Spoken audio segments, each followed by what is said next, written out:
मित्रांनो, ही महाशिवरात्रीची श्रावण महिन्याची पूजा आहे।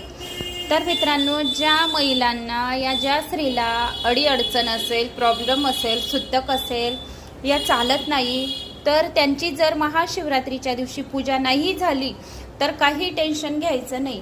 तर ही पूजा तुम्ही श्रावण महिन्यात केव्हाही करू शकतात।